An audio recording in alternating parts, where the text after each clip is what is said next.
Добрый день.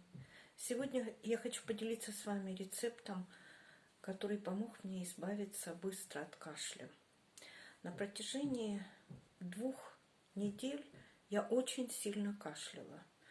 Я не спала даже ночью. Конечно же, я обратилась к врачам. Мне выписали мешок лекарств, ингаляции, антибиотики, всякие таблетки. И я добросовестно все это пропила в течение недели.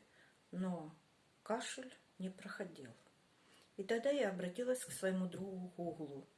Я нашла рецепт, который мне очень понравился. Он состоит из 4 компонентов.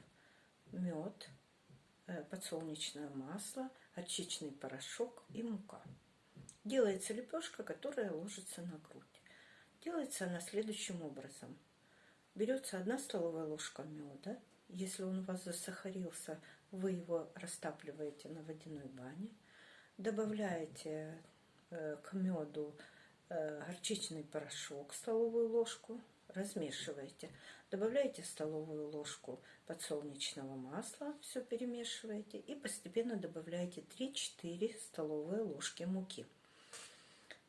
Все смешиваете и делаете лепешечку, как маленький блинчик.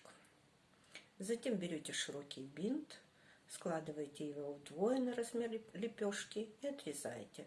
Ложите на бинт лепешку, сверху ложите целлофан и сверху ложите полотенце.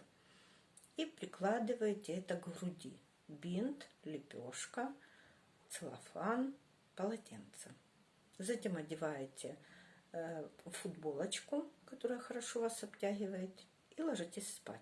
И так проделываете 2 ночи. После 2-й ночи у меня прекратился кашель, и я могла вздохнуть всей грудью.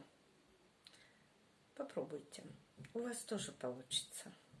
Наше здоровье в наших руках. Будьте здоровы!